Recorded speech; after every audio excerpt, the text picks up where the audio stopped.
Pelican Valley is a beautiful, remote section of backcountry in Yellowstone National Park in Wyoming. Its meandering meadows and creeks and 360-degree view of the mountains make it appear like the perfect place to camp out under the stars. But unlike other areas of the park, Pelican Valley requires a special permit if you intend to stay the night. And before Yellowstone Park rangers give you this permit, they remind you that Pelican Valley is a very dangerous place. And in general, you should only be out there with groups of at least 4 people. On July 28, 1984, 25-year-old Brigitte Fredenhagen, along with her brother Andreas and her sister-in-law Janko, arrived at Yellowstone National Park. That night, they stayed in one of the park's more established campgrounds called Grant Village. The following day, they headed out to one of the park's famous hot springs called the Norris Geyser. That afternoon, before heading back to their campsite, they made a pit stop at the park ranger's office so Brigitte could apply for a Pelican Valley permit. Her plan was to spend the following night in the valley. When they went in the office, the rangers believed all 3 of them were applying for a permit, and so they weren't asking that many questions. They were just kind of going through the routine. And then when Brigitte said, no, it's just going to be me applying for a permit, they actually immediately tried to dissuade her and said, this is a really bad idea. Nobody goes into Pelican Valley on their own. But Brigitte assured them that she was an experienced camper, she understood the risks, and she still wanted to go on her own. And Andreas and Janko, who were standing behind her, kind of echoed that sentiment and said, no, she's really good. She knows what she's doing. The park rangers were not thrilled with her plan, but they ultimately decided, you know what, if she wants to go, she can go. They just asked her to show them on a map where she intended to camp, so if they needed to, they could come and check on her and make sure she was okay. And so she pointed to a section on the map, and they handed her her permit, and then she, along with Andreas and Janko, left the office and headed back to their campsite. The next morning, the trio got up early and they hopped in the car and drove to the Pelican Valley trailhead. They parked their car, they got out, and they began walking into Pelican Valley as a group. After a few miles, as planned, the group stopped, at which point Andreas told Brigitte that they were going to head back now and that they would meet her tomorrow at the trailhead where they parked the car. They said their goodbyes, and then Andreas and Janko turned around and started walking back towards the car, and Brigitte carried on into the wilderness. The following day, Andreas and Janko arrived at the trailhead to meet Brigitte, but she didn't show up. And after a couple of hours, they grew very concerned, so they called park rangers and asked them, have you seen Brigitte? And they said, no, but we'll go take a look. The area Brigitte had told park rangers she was going to be camping was inside of a densely forested area right next to a large meadow, which meant as park rangers came up to check on her, they would not actually be able to see her until they were practically right on top of her. So the park rangers made their way through the meadow and into the forest before they started yelling for Brigitte, but she didn't yell back, and then at some point they reached the area where she had said she was camping, and sure enough they found her tent. But it was a very odd scene. When they came up to the tent, they could see there was a big tear in one side. When they poked their heads down and looked inside, all of her belongings in the tent were undisturbed. There was a foam sleeping mat right in the middle, and then to the right of the mat was a flashlight that had been turned off. On the left side of the pad was a tape player with headphones that she must have been listening to before bed. It had been left on until the batteries ran out. At the foot of the pad was her backpack, inside of which were all of her clothes that had been neatly packed inside of Ziploc bags to mask her scent. Also in the pack was a wilderness survival guide with a page flipped down that was a diagram of how to string your food up into the trees so no animals can get to it.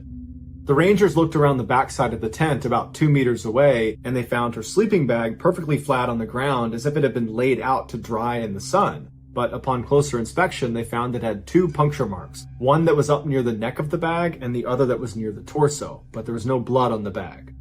At this point, rangers started to speculate that this could have been an animal attack, but they were confused at the general tidiness of the scene. Typically, when an animal attacks a person, it looks like a bomb went off in the area where the attack occurred, and this campsite was very, very neat. As the rangers continued to walk around the campsite looking for clues and yelling out for Brigitte, they found a barely discernible drag tail a couple of meters away from the sleeping bag that was leading west into the forest and up a hill. And so the rangers started following this trail, and they got about 20 meters away from the camp when they discovered Brigitte's cooler lying on the ground on its side, and whatever food had been in there was now gone. There was some string laying next to it, so it looked like it had been strung up in the trees, but someone or something had gotten it down. From the cooler, the rangers continue walking along this drag trail another 20 meters or so up a hill where they discover a woman's sweater on the ground that's been torn up and there's blood on it. So at this point, the rangers get their rifles up and they keep walking another 40 meters up and over the hill down into this clearing in the woods where they find Brigitte, or what was left of her. No one knows exactly what happened to Brigitte, but the theory based on physical evidence is this. After setting up her campsite, Brigitte climbed inside of her tent, got inside of her sleeping bag, and then put her headphones on to listen to music. A little while later, a male grizzly bear discovered Brigitte's cooler strung up in the trees about 20 meters away. And apparently, Brigitte did not string it high enough because the bear was able to reach up and pull it down. After the bear ate the food inside of the cooler, it was still hungry, so it began looking around the area for more to eat. It's believed this bear was so accustomed to human traffic in the area that when he stumbled across Brigitte's tent, he wasn't scared. In fact, he thought, there's food inside of there. There's people I can eat. So this bear quietly lumbers over to the side of the tent. It reaches up and cuts the nylon with its paw. Then it puts its head inside and bites down on Brigitte's skull and begins dragging her away. There was no sign of a struggle in or near the tent, indicating that Brigitte was most likely asleep, or maybe she just could not hear the bear because she still had her headphones in. She was dragged 80 meters by her skull to that clearing where she was consumed. An attack like this is exactly the reason why Pelican Bay is considered so dangerous, because it's full of grizzly bears. And even though grizzly attacks on humans are incredibly rare, most people do not understand just how horrific they are when they do occur. Grizzly bears don't really try to kill their prey before they eat them. Instead, they focus on pinning them down and then getting them under their body weight so they can't go anywhere, at which point they can eat them at a leisurely pace. Some say grizzlies actually prefer to eat their prey while they're still living, which is why so often in grizzly attacks you see the arms and legs eaten first and then the head and torso. This is a method that keeps the victim alive a little bit longer. Unfortunately, there was so little left of Brigitte that investigators could not pinpoint a time of death. However, because this bear broke normal behavior and intentionally targeted a human, there's a good chance he savored that meal. The next and final story of today's episode is called Blood on the Mountain.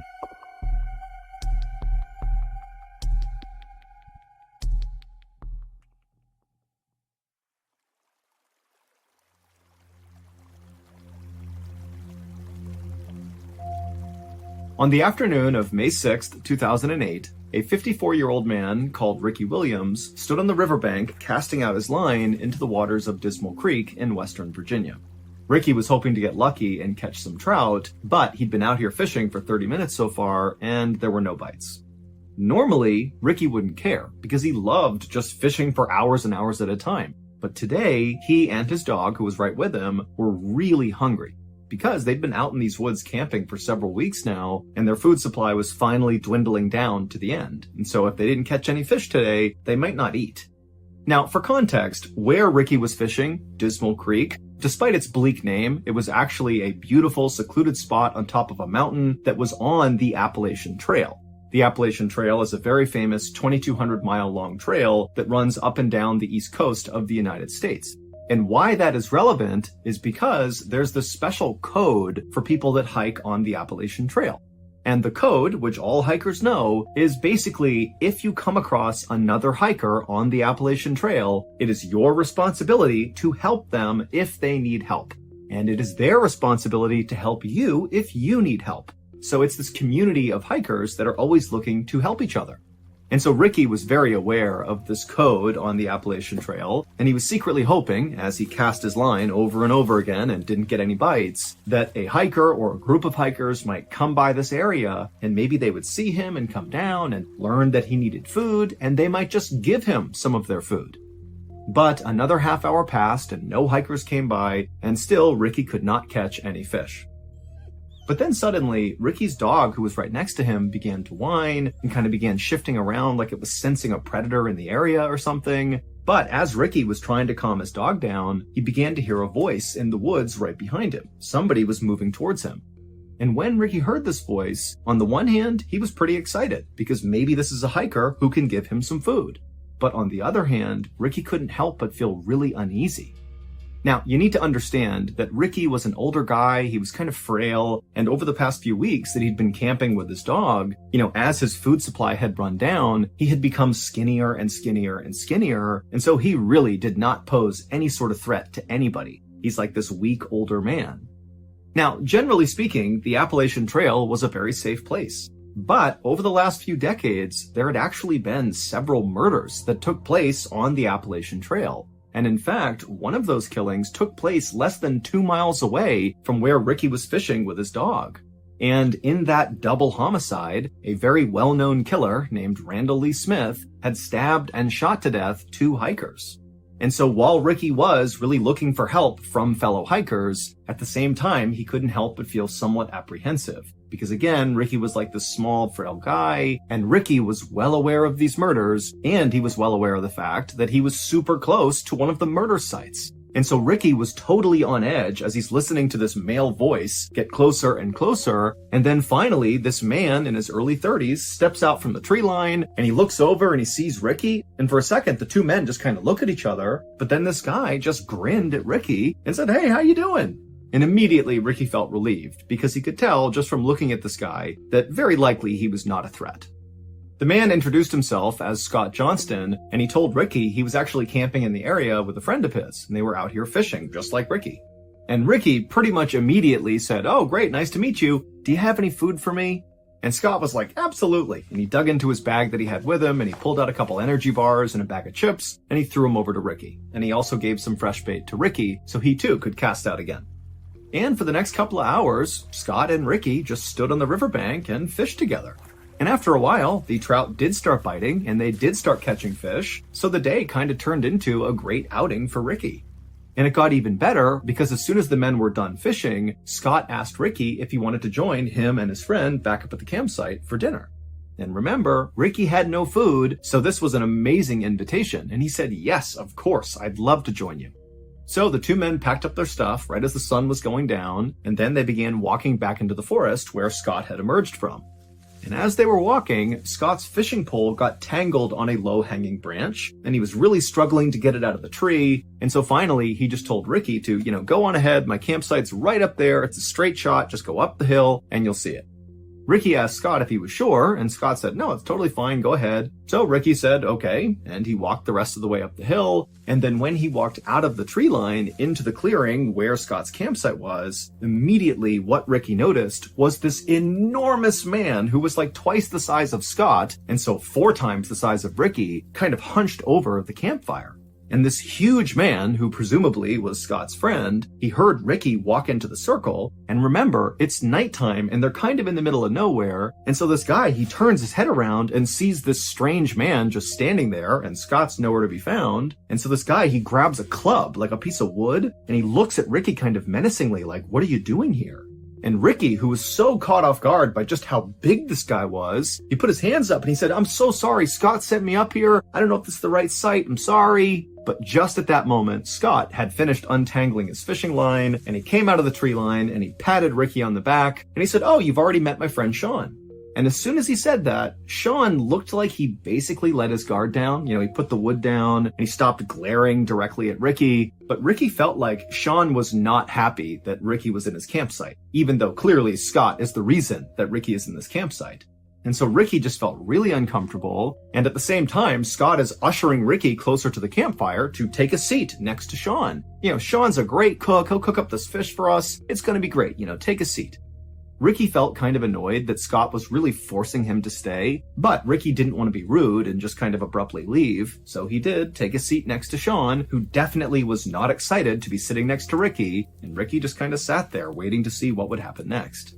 And what happened next is Scott walked over to Sean and handed off all the fish that he and Ricky had caught so that Sean could begin to prepare them to cook them. And then as Ricky is still just sitting there right next to Sean, Scott walked away from the campfire up to his truck, which was parked right next to Sean's Jeep. And Scott turned on the radio and began blasting country music.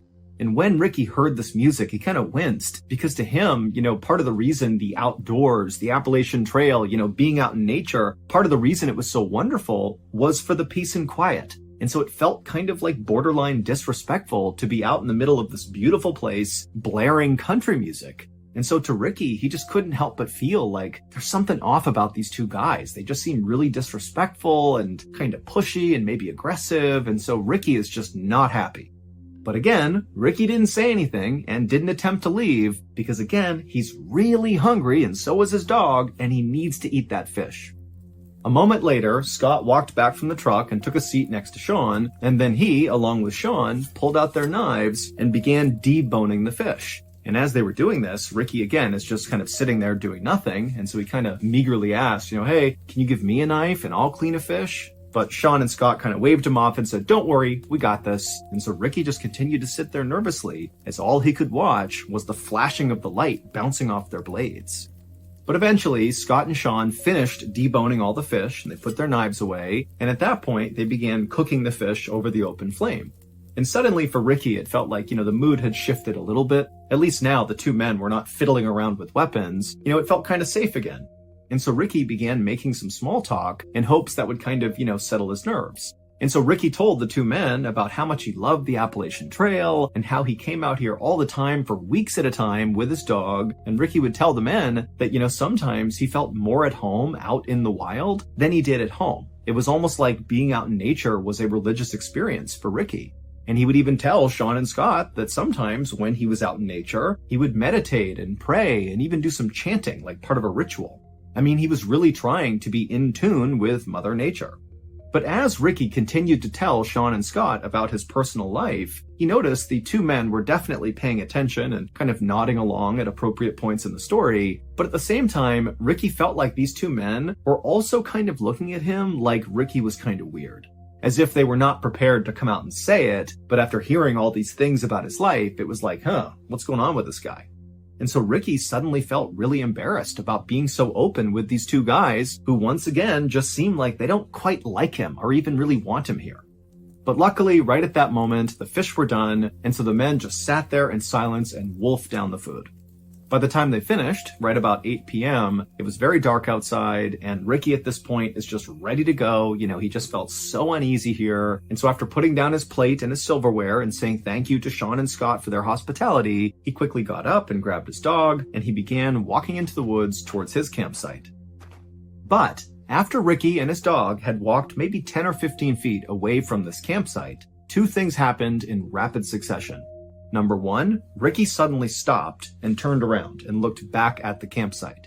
And number two, right as he did this, there was this enormous bang sound, like a small explosion that echoed through the forest.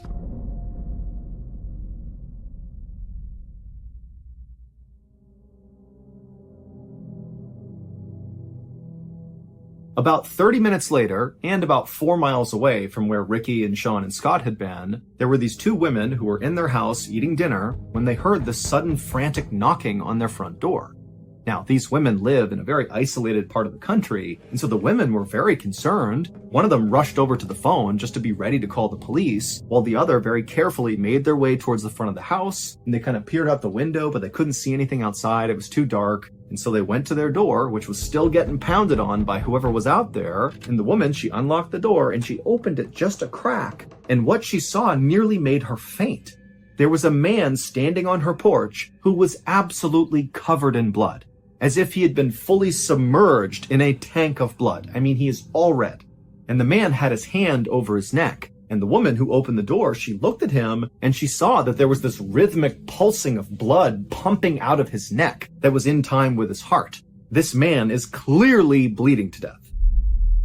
And so the woman, she screamed for the other woman to please call 911. We have someone who's dying here. And so she began calling 911. And then the man on the porch just said, please help me. And then he said something about Dismal Creek. And then he collapsed.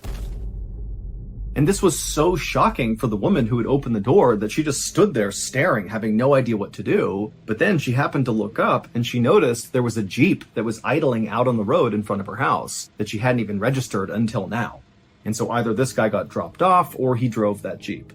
But before she could even begin to understand what had just happened, an ambulance and a whole bunch of police cars came screaming up and parked in front of her house. And then the medics got out, they rushed up, and they grabbed the bleeding man, and they put him in the ambulance, and they rushed him off. Meanwhile, not far from the house, police officers were speeding towards Dismal Creek. Because when the women called 911, they said, this guy who's shown up on the porch bleeding said something about Dismal Creek, but they had no idea what it was about. And so instead of trying to wait to figure out what was even going on, police had basically said, let's just go to Dismal Creek and look around and see if we can figure out, why someone would leave that area and show up at this house covered in blood. But as the police were making their way up this winding mountain road, they saw a truck bombing down the road coming straight at them. And the truck, they initially hit their brakes and did kind of attempt to get out of the way of the police cars. But after this truck had basically come to a stop, the driver of the truck just hit the gas all over again, and they veered wildly off the side of the road into an embankment, and they crashed and flipped several times and then came to a stop. And the police officers who had veered to the side of the road to avoid getting hit by this truck, they just watched this happen and they couldn't understand why the driver had gunned it again after stopping and then seemingly intentionally drove off the road. It almost seemed like the driver was trying to crash. And so the police, they got out of their car and they approached the wrecked truck with their guns drawn. But when they looked into the vehicle, they saw there was a single occupant, the driver, and he was still somehow alive. So the police got him out of the vehicle and they called an ambulance, but they actually sent an officer with the ambulance to escort them because the police were actually pretty suspicious of this truck driver. Because remember, they were going up that road to get to Dismal Creek to see what had happened there that would lead to another man showing up on somebody's doorstep in the middle of the night covered in blood. And now they have this truck driver who looks like he's speeding away from Dismal Creek, who crashes his truck. I mean, there was no clear connection between the truck crash and the bloody guy, but the police were suspicious that they had to be connected. So they sent the officer to the hospital as well. About 30 minutes after the truck crash, the police left the scene and continued the rest of the way up the road to Dismal Creek. And once they got up there, the police fanned out all across the area and just began looking for anything. Just any clue that might explain what the heck happened here, if anything happened at Dismal Creek at all. And pretty quickly, the police actually did find something unique. In the middle of the Dismal Creek area, they found a campsite. But it was not the campsite where Sean and Scott were staying, where Ricky had gone and shared dinner with them. This was a different campsite. And not long after searching this other campsite, police concluded that whoever was staying here did not seem like they were mentally well. This seems like a mentally unstable and potentially dangerous person lives here. So the campsite was really simple. It was just a tent and a campfire. But when the police lifted up the flap and looked inside the tent, they found a collection of 30 knives along with a police scanner that basically picked up police radio chatter in the area. So you could listen to a scanner and basically know what the police were doing in your area. There were also all these weird piles of clothing. Some were for kids, some were for adults, some were for men, some were for women. There were piles of eyeglasses, and there were 8 pairs of women's underwear. And then also there was a map of the Appalachian Trail inside of this tent, and all over this map along the trail were all these spots that were circled, but there was no information about what these circles meant. However, one of the places that was circled was Dismal Creek. And then next to the map was a radio, and inside the radio was a cassette. And so the police just hit play, and immediately what they heard totally creeped them out. Because the tape sounded like some kind of satanic ritual. It was basically this one man's voice just kind of howling and chanting over and over again. But by far, the most shocking thing that was found inside of that tent was a single piece of paper. And this piece of paper was a birth certificate, and the name on the birth certificate was a name that basically all police in this area knew, and in fact, anybody living in or around the Appalachian Trail definitely would know this name. And the identity of this person, the name on the birth certificate, was the key to putting together all these seemingly disconnected events that had happened on this night. From the explosion when Ricky walked away from the fire, to the bloody man at the house, to the truck crash, they were all connected through this single person.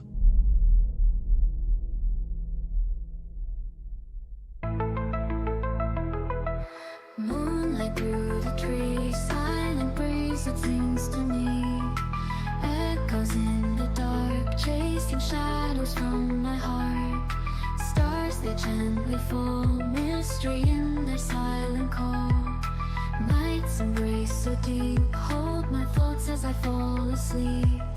Whispers in the night, dreams take flight. Dancing with the stars, no more scars. Loneliness fades away with his dreams that softly play. Echo lullabies, drawing pictures in the skies.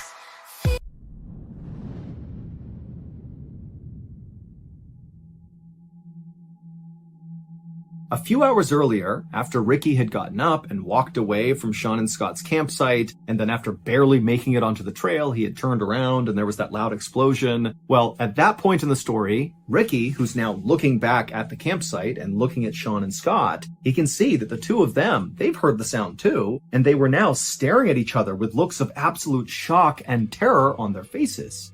But then Ricky watched as Sean reached up and touched his face, and he put his hand out in front of his face and it was covered in red. And the reason for that was because Sean had just been shot in the face, because that loud explosion was the sound of Ricky shooting his gun at Sean.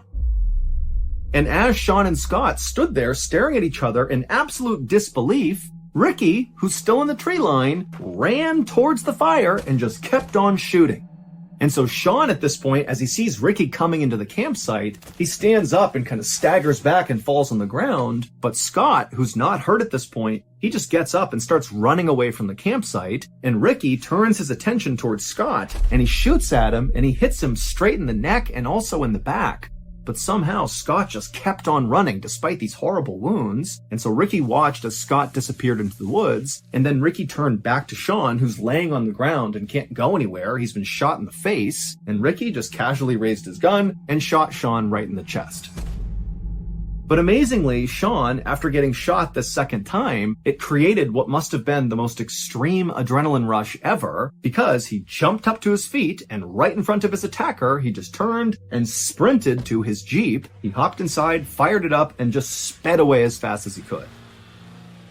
And when Sean flipped on his headlights and turned a corner after getting away from the campsite, he looked down the road and he actually saw his buddy, Scott, who had run away first, come tumbling out of the woods onto the road. And so Sean, who's gravely injured, drives over next to Scott and he stops the Jeep long enough for Scott to climb inside, and they shut the door and they speed their way towards the nearest help, which happened to be that house where those two women lived.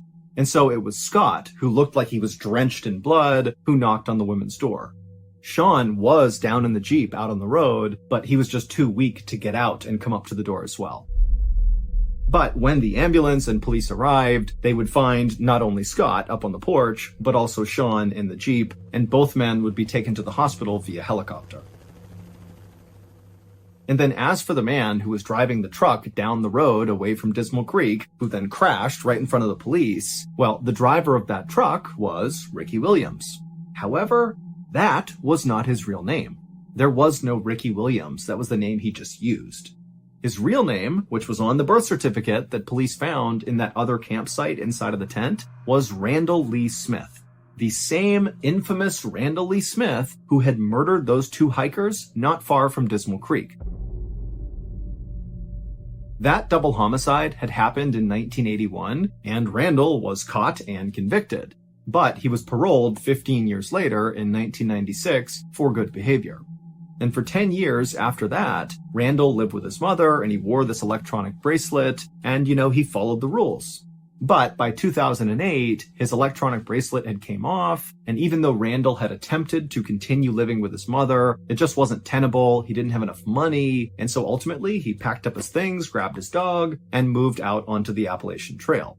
And on May 6th, 2008, when Sean and Scott arrived in Dismal Creek to go fishing, Randall was waiting.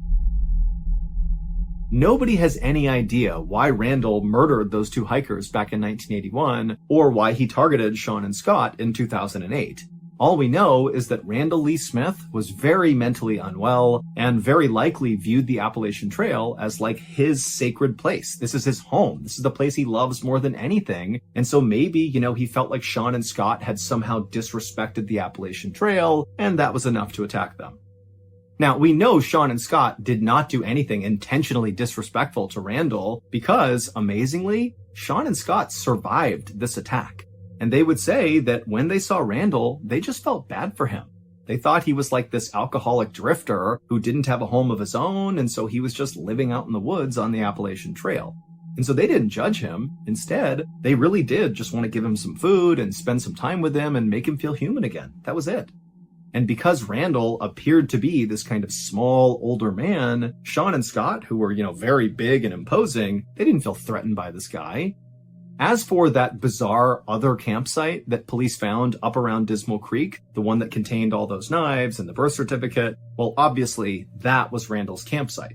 And that weird cassette tape that they listened to that sounded like a satanic ritual, that was Randall going through his meditations and chants that he would do when he was out in the middle of nowhere. It was like his way of respecting Mother Nature and the Appalachian Trail. And then all those items that were found inside of his tent, the different clothes and the eyeglasses and the women's underwear, it's believed those could be Randall's other victims. However, when police pulled DNA samples from all of those items that were found inside of his tent, like the clothes and the underwear and the eyeglasses, well, those DNA samples did not match any of the missing people or murder victims in the police's database, and so that wasn't useful. And then also, police went to all those places on that map that were circled, and with the exception of obviously Dismal Creek, they didn't find anything else at the other locations that suggested any violent event had happened there. So only Randall knows the truth, which means we will never know the truth, because just 4 days after Randall was pulled out of that truck that he crashed, he died in police custody from a blood clot that formed as a result of the crash. And in those 4 days that Randall was in custody, he never gave up that there were any other victims. Today, Sean still has a bullet in his head and in his chest, and Scott still has big scarring on his neck and on his back. But both men have made a full recovery, relatively speaking, and they still go back to Dismal Creek all the time to go camping and fishing.